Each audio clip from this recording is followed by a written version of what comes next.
విశాఖ శారదా పీఠానికి సంబంధించినటువంటి స్వరూపానందేంద్ర సరస్వతి స్వామిని టార్గెట్ చేసినటువంటి వివాదం కొత్త మలుపు తిరిగింది.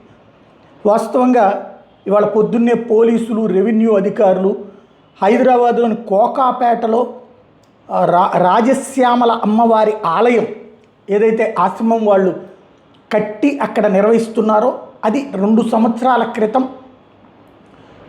ఇది ఈ ప్రభుత్వం కాంగ్రెస్ ప్రభుత్వం రాకముందు గతంలో కేసీఆర్ భూమిని కేటాయిస్తే 2 ఎకరాలు అందులో దాదాపు 2 సంవత్సరాలు కష్టపడి వాళ్ళు ఆలయాన్ని అది నిర్మించుకున్న తర్వాత అక్కడ మఠ కార్యకలాపాలు జరుగుతూ ఉండగా, పీఠం కార్యకలాపాలు జరుగుతూ ఉండగా అకస్మాత్తుగా వచ్చి దాన్ని కూల్చడానికి సిద్ధం కావడం అన్నది సంచలనం సృష్టించింది.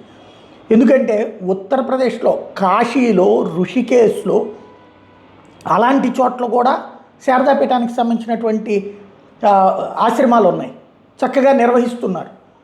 ఆయా రాష్ట్రాల ముఖ్యమంత్రులు వాళ్ళందరూ సహకరిస్తున్నారు. ఈవెన్ ఋషికేశ్లో అయితే విశాఖ శారదాపీఠం ఘాట్ అనే పేరుతో గంగమ్మ నది ఒడ్డున ఘాట్ ఉంది, డైరెక్ట్గా విశాఖ శారదాపీఠం ఘాట్ అనేటటువంటి పేరుతో. అంతటి గౌరవాలు ఆ రాష్ట్ర ప్రభుత్వాలు ఇస్తుంటే ఇక్కడ సరే రాజకీయ పరంగా ఆయన ఇంతకుముందు జగన్కి సంబంధించినంత వరకు ఆ ప్రభుత్వంలో ఆయన గౌరవం పొందాడు కాబట్టి ఇప్పుడు ఆయన గౌరవం దిగజార్చాలన్నటువంటి ప్రయత్నం జరిగింది. ఆంధ్రప్రదేశ్లో అయిపోయింది. ఆయన ఈ రాజకీయాలు అందుకని ఏం మాట్లాడకుండా సైలెంట్ కూర్చున్నాను. ఆయనకి సంబంధించినటువంటి ఆశ్రమం మీదన టార్గెట్ చేయడంతో ఇక్కడ వీళ్ళిద్దరూ కలిసి చేస్తున్నారా, ఇక్కడ తెలుగుదేశం మనిషే కాబట్టి రేవంత్ రెడ్డి ఇలా చేస్తున్నాడా, వీళ్ళు ఆయన్ని ఎగదోశారా అన్నటువంటి ప్రచారం, ఫీలింగ్ కూడా అందరికి వచ్చింది. సీన్ కట్ చేస్తే రేవంత్ రెడ్డి అట్లాంటి కుట్రలకి పాల్పడలేదు అని తేలింది.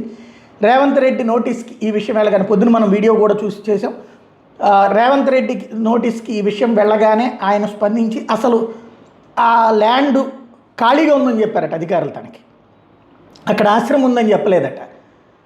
ఇరిగేషన్ కావాలంటే ఓకే అన్నారు. ఆ ఓకే అన్న పాయింట్ని అడ్డు పెట్టుకుని ఆర్డర్స్ ఇచ్చేసి అది లాక్కోవడానికి ప్రయత్నించారు, అంటే ధ్వంసం చేయడానికి ప్రయత్నించారు. మరి అధికారులు ఎవరు తప్పు చేశారో తెలియదు.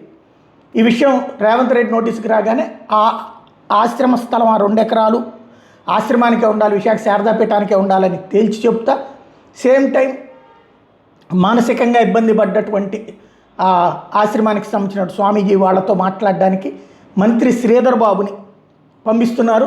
అదే సందర్భంలో దీని మీదన విచారణకు ఆదేశించారు. ఇట్లాంటి తప్పుడు సమాచారం ఎవరిచ్చారన్నది ఓ రకంగా స్వామివారికి కొంచెం ఊరట.